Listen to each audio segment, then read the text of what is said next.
የመጨረሻው ሰዓት ደርሷል። የክርስቲያኖች የወንጌል አማኞች ንቁ፣ ሌሎችም ሃይማኖት ውስጥ ያላችሁ ሰዎች ንቁ። በጣም ያለነው የመጨረሻው ሰዓት ላይ ያለነው። ለመሆኑ ክርስቲያኖች ለመነጠቅ ዝግጁ ናችሁ ወይ? ንጥቀት ቢመጣ ጌታን በአየር ላይ ለመቀበል ዝግጁ ናችሁ ወይ? ንጥቀት ቢመጣ ዛሬ እንግዲህ ዓለማችን ላይ በተለይም በምናያት አፍሪካና ደግሞ ኢትዮጵያ ላይ እየተከናወነ ያለው ነገር ከተራ ፖለቲካ ጋር አታገናኙት። ከጀርባው ትልቅ መንፈሳዊ ሚስጥር አለ። ከጀርባው ትልቅ መንፈሳዊ ሚስጥር አለ። ይሄን ለማወቅ አንድ ክርስቲያን አንድ አገልጋይ ነኝ የሚል የቤተ ክርስቲያን መሪም ይሁን አገልጋይ ትንቢተ ዳንኤልንና የራእይን መጽሐፍ ማጥናትና ማንበብ መስበክ አለበት፣ ማገልገል አለበት። ቤተ ክርስቲያን ውስጥ የተጻፉ ትንቢቶች እንግዲህ እዚህ ላይ የተጻፉ ትንቢቶች በአይናችን ፊት እየተፈጸሙ እያየን ነው። ትንቢተ ዳንኤልና በደንብ አሳያቸዋለሁ። የዓለም ኢኮኖሚክ ፎረም እና ደግሞ የዓለም የገንዘብ አበዳሪ ድርጅት ተቋም IMF የሚባለው ማለት ነው የሚወስዳቸው እርምጃዎች ድንገተኛ ይመስሏቸዋል? አይደለም፣ በፍጹም እንደዛ አይደለም። መጽሐፍ ቅዱስ አስቀድሞ የነገረን አንድ ነገር አለ። የአንድ ዓለም መንግስትና የኢኮኖሚ ቁጥጥር ስርዓት ዋን ወርልድ ሲስተም ዝግጅት በደንብ እየተደረገ ነው። ዋን ወርልድ ሲስተም ዓለምን በአንድ ለመቆጣጠር ማለት ነው። ክርስቲያን ለዚህ ነው መንቃት ያለብን። ለመነጠቅ ዝግጁ ናችሁ ወይ? ዓለም በዚህ ስርዓት ውስጥ ብትመጣ አንድ ሃይማኖት አንድ መሪ ቢኖራት ለዚህ ዝግጁ ናችሁ ወይ? ለመነጠቅ ዝግጁ ናችሁ ወይ? ይሄ ለእናንተ መልሱን ልተውላችሁ ከመከራው በፊት ማለት ነው። እንግዲህ ይሄ ሚስጥራዊ ትስስሩ ምንድነው? ሚስጥራዊ ትስስሩ ምንድነው? ማስታወስ ማሰብ ያለብን ዳንኤል መጽሐፍና ትንቢተ ዳንኤልና ወርልድ ኢኮኖሚክ ፎረም እንዲሁም ደግሞ IMF እነዚህን እንግዲህ በደንብ እስቲ በመጽሐፍ ቅዱስ እንያቸው። ትንቢተ ዳንኤል ምዕራፍ 7 እና ምዕራፍ 8 ላይ በደንብ አንብቧቸው። እኔ ሪከመንድ አረጋቸዋለሁ። ስብከቶቻችሁም እነዚህ ምዕራፍ ላይ ያጠንጥን። ትንቢተ ዳንኤልና ራእይ መጽሐፍን የመጨረሻው ዘመን የዓለም ኃያላን እንዴት እንደሚነሱና ምድርን በቁጥጥር ስር እንደሚያደርጓት ይናገራል። በተለይ ትንቢተ ዳንኤል ምዕራፍ 7 ቁጥር 23 ላይ ምን ይላል? አራተኛው አውሬ በምድር ላይ የሚሆነው አራተኛው መንግስት ነው። እርሱም ከመንግስታት ሁሉ የተለየ ይሆናል። የምድርን ሁሉ ይበላል፣ ይረቅጣትማል ይላል፣ ያደቃትማል ይላል። አሁን የዓለም ኢኮኖሚክ ፎረም እና ደግሞ IMF አንድ መፈክር አላቸው። ታላቅ ተሃድሶ the great reset የሚል ትልቅ መፈክር አላቸው። በተለይ በጄኔቫ ይሄ ምንድነው ዳቮስ ላይ በሚያደርጉት ዓመታዊ ስብሰባ ላይ ያው አንዱ የሚገኘው ትልቁ ተቋም IMF ነው። እዚህ IMF ውስጥ እነ ቢል ጌት አሉ፣ እነ ኤለን ማስክ አሉ። ያው በየጊዜው በሽታን የሚፈበረክሉን ሰዎች ማለት በሽታን በቫይረስ መልክ የሚፈጥሩልን ሰዎች እነዚህ በጣም የዓለም ኃያላን ሀገሮች ሀብታም የሚባሉት እዛው ይገኛሉ ስብሰባ ላይ። እንግዲህ ምንድነው ምድርን በአንድ ቁጥጥር ስር ይሄ እንደሚያደርግ ይናገራል። ትንቢተ ዳንኤል ምዕራፍ 7 ቁጥር 23 ላይ አሁን የዓለም ኢኮኖሚክ ፎረም እና ደግሞ IMF የሚባሉት አሁን ሰሞኑን እንግዲህ በአገራችን ላይ በጣም እየተወራ ነው። በጣም በተለይ IMF እግሩን በጣም አገራችን ላይ አብዝቷል። ያው ምክንያት አላቸው፣ ከጀርባቸው ትልቅ ተልእኮ አላቸው። ግን ምን እያያችሁ ነው? እስቲ ምን እያስተዋላችሁ ነው? እኔ እያስተዋልኩ ያለሁት ነገር ምንድነው? ልክ በመጽሐፍ ቅዱስ መነጽር ሳይሆን ዓለምን በአንድ የዲጂታል መረብ ስር ለማምጣት ሌሊትና ቀን እየሰራን ነው እያሉ ነው። ኦብቪየስሊ እሱን እየሰሩ ነው። ይሄ በግልጽ የተቀመጠ ነው በመጽሐፍ ቅዱስ ላይ እየሰሩ እንዳለ ማለት ነው። እነሱም እየሰሩ ነው፣ እነሱም ይላሉ። እንግዲህ ምንድነው ዮሐንስ ራእይ ምዕራፍ 13 ቁጥር 17 ላይ ምን ይላል? የአውሬው ስም ወይም የስሙ ቁጥር ያለውስ ምልክት የሌለበት ማንም ሊገዛ ወይም ሊሸጥ እንዳይችል ይደረጋል ይላል። ትንቢተ ራእይ መጽሐፍ 13 ላይ በደንብ አጥኑት እናንተ። እሱን ክፍል በደንብ ለዛ ሲስተም እያዘጋጁ ነው። ቀጣይ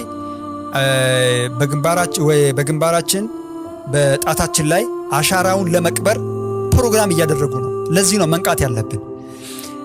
ዛሬ IMF እና ወርልድ ኢኮኖሚክ ፎረም ይሄ የሚባሉት ተቋማት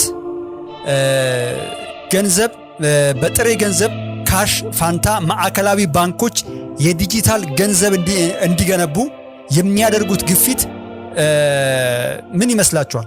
ይሄ ግፊት ለምን ይመስላችኋል? እንደውም ከአፍሪካ ሀገር ኢትዮጵያ በጣም እየፈጠነች ነው በዲጂታል አይዲ። አሁን ከባንክ ጋር የኔ ዲጂታል አይዲ ታስሯል። እንግዲህ አሁን ከባንክ የሁላችንም፣ ምክንያቱም ደሞዝ የምንቀበለው በዛ ነው። ሌሎችንም እናከናውነው እያንዳንዱን ሲስተም ወደዛ እያስገቡን ነው።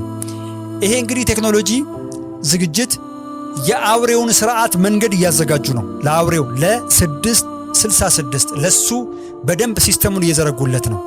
ሌላው አፍሪካ የአፍሪካና የኢትዮጵያ ሁኔታ ምን ይመስላል? እሱም በደንብ ማስተዋል አለብን። ዛሬ እንግዲህ አፍሪካ ላይ ጦርነት አለ፣ እርስ በርስ መባላት አለ። ኢትዮጵያ ውስጥ አሁን በጣም ብዙ ደም መፋሰስ አለ። መንግስት ለዚህ ነገር ኬር አይሰጠውም ምንም ነገር። ምክንያቱም አይኤምኤፍ በደንብ አገሪቷን እየዘወራት ነው። ኦልሞስት ወደ 90% አገሪቷን እየመራ ያለው አይኤምኤፍ ነው። አገሪቷ ውስጥ የሚከናወኑትን ነገር የሚወስነው ራሱ ነው። ምክንያቱም አሁን ላይ 72 ቢሊዮን ዶላር አገሪቷ ዕዳ አለባት። ይህን በደንብ በመንፈሳዊ መነጽር እንድታዩት ፈልጌ ነው። ለምሳሌ ዲጂታል አይዲ እያንዳንዱ ነገር በጣም ሲስተሙ እየፈጠነ ነው፣ እየተዘረጋልን ነው በደንብ። አሁን ወደ እኛ እንምጣ እስቲ።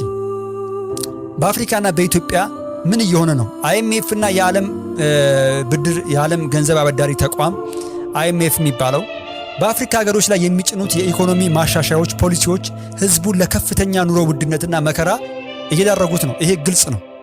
በኢትዮጵያ የምናየው የገንዘብ ምንዛሪ ለውጥ፣ የዋጋ ንረት እና የኢኮኖሚ ጫናዎች እንዲሁ የመጡ አይደሉም፣ ታስቦበት ነው። ገና ከዚህ በላይ መከራው ይጨምራል። ገና ገንዘባችን የኛ የብር መግዛት አቅም በጣም ይወድቃል። በጣም ነው የሚወድቀው። ምናልባት አንድ ምንድነው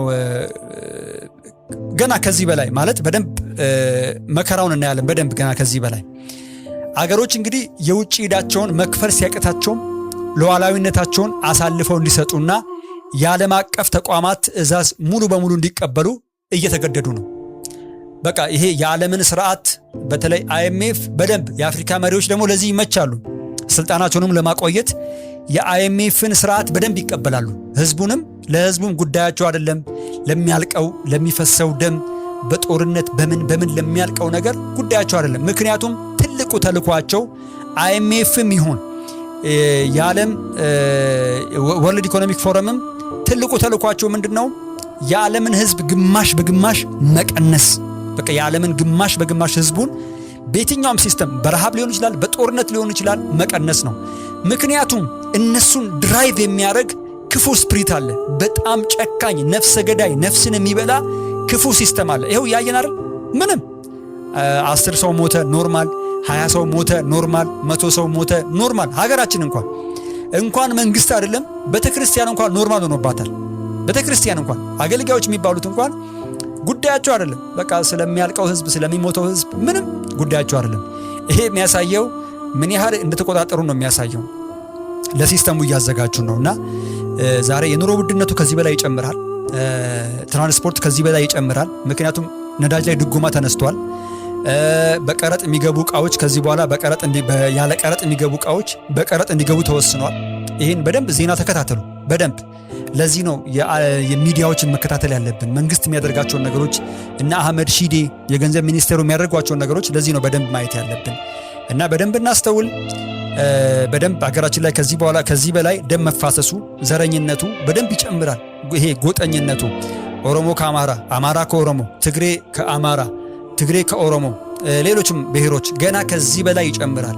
ለዚህ ነው እኛ የወንጌል አማኞች ክርስቲያኖች መንቃት ያለብን። ይሄ አይኤምኤፍ ሲስተሙን በደንብ እየዘረጋልን ነው። ባለፉት 7 ዓመታትና 8 ዓመታት በጣም ብዙ ህዝብ አልቋል። ከዚህ በኋላም ደግሞ ብዙ ህዝብ ያልቃል። ብዙ ህዝብ እና እሱን እንጠብቅ። ታዲያ የኛ የክርስቲያኖች የኛ ድርሻ ምንድነው? እሱ የኛ የወንጌል አማኞች ድርሻችን ምንድነው?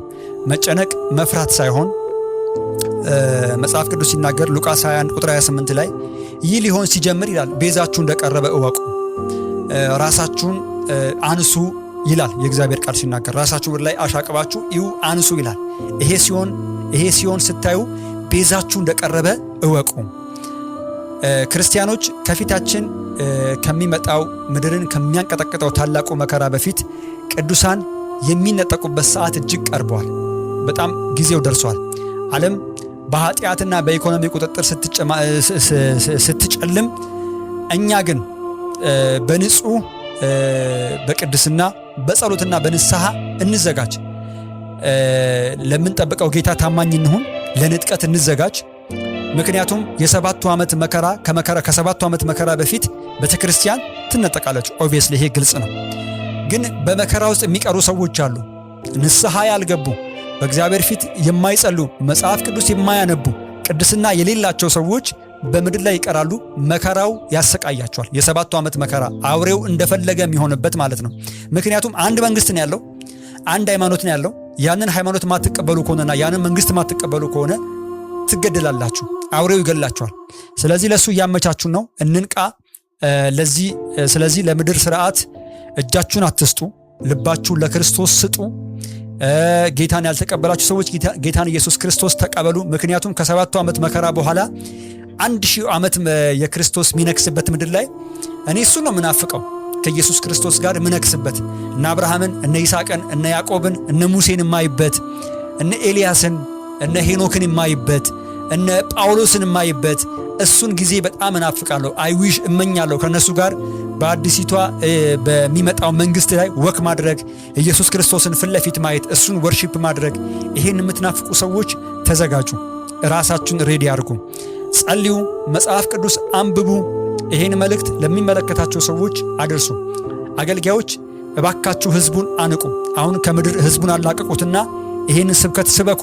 ትንቢተ ዳንኤልንና ራእይን መጽሐፍ በደንብ አስተምሩ፣ ስበኩ። አስተማሪዎች፣ መጋቢዎች፣ ነቢይ ነን የምትሉ ሰዎች ወደፊት የሚሆነውን ነገር እያያችሁ ህዝቡን ከዚህ ዓለም ነገር አላቁትና ሰማይ ያስገቡት። እግዚአብሔር አምላክ ይባርካችሁ። ጌታ ሊመጣት በዝግጅት ላይ ነው ያለው እና መንገድ እየተዘጋጀ ነው። ተዘጋጁ ለንጥቀት። ጌታ ኢየሱስ ይባርካችሁ። ምናልባት እንግዲህ ንጥቀት ከመጣ አየር ላይ እንገናኝ። ተባረኩ። መልካም ጊዜ